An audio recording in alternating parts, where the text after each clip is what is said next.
Hey everybody, today I'm going to be analyzing Weirdmageddon Part 2 Escape from Reality, and also explaining a little bit more about the infamous Bill Cipher wheel. So first off, let's do the episode recap.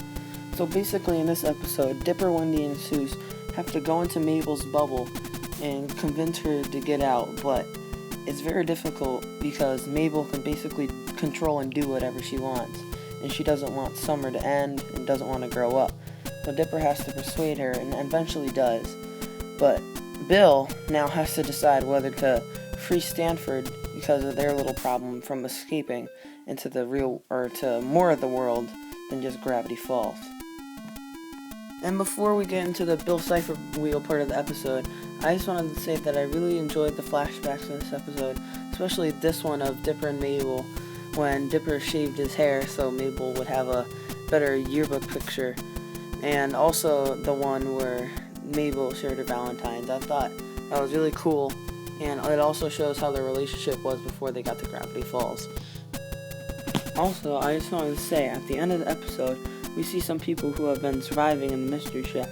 This includes Candy, Brenda, Pacifica, the Minotaur, the Woodpecker Dude, the Gnomes, the Unicorn, Sheriff Blubbs, and Old Man McGucket. This could be really important to the show because now Old Man McGucket is back. So now on to the Bill Cipher wheel part of the episode. If you haven't seen Douglas McCrell's theory on this, then I'll link him in the description. But basically, his theory states that each person on the wheel is linked to a mature decision they make in the show. For instance, Dipper's mature decision was to turn down Ford's apprenticeship to help save Mabel. And just the episode before, Gideon made his mature decision to help the fight against Bill, and also to save Mabel. So now for each person, I'll describe their mature decision and how they are on the wheel. The question mark symbol, aka Seuss, his mature decision comes in Blendon's game, when instead of seeing his dad, he decides to fix up Dipper and Mabel and get some infinite pizza. He does this because he knows Dipper and Mabel actually cared for him, unlike his dad who was never there for him. The next symbol is the ice bag. Although we don't really know who the ice bag is for sure, I'm pretty sure it's Wendy. I think this because in the episode Inconveniencing, when Dipper does a lamey dance, she decides not to tell about this embarrassing story to her friends. Also in this episode, there's a scene with the ice, and her mature decision comes just after that scene. This next symbol can be seen on Stan's fez, and this one represents Grunkle Stan. His mature decision is when he takes in the kids for the summer and decides to take care for them. Also in the episode The Tale of Two Stans, when he says to Ford that he wants them to stay away from the kids because he cares about them and he's trying to be mature. These next two I already explained, so next we'll go to the hand. This symbol is the author of the journals, or Stanford Pines. This is because on all the journals he puts his six-fingered hand. His mature decision was to leave his college and decide to move to Gravity Falls to study its anomalies and its weirdness. The llama symbolizes Pacifica. This is because in the episode The Gulf War, her and Mabel become friends. Since Mabel has wore the sweater before, and Pacifica and Mabel are now friends, this means that the llama symbol would go to Pacifica.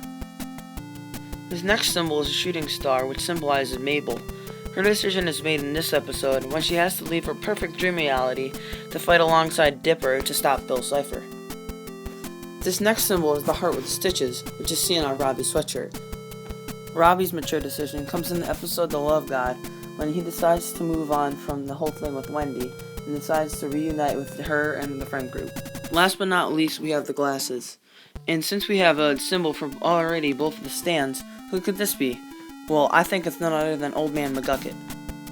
I think this is McGucket because in the episode The Society of the Blind Eye, he finds out his real past and decides to accept it even though he is upset at first. So now that we've gone over what each symbol means, what does the wheel mean as a whole? Well, to be honest, I think it just shows the character development. With one episode left in the whole show, I don't think there will be enough time to explain the Bill Cipher wheel and what it actually means. Possibly when the journals get released next year, I think that they might explain it more, but for now, I think it might remain a mystery, or not even be solved in general. Thank you guys for watching, and thanks to Douglas McCrell for his theory.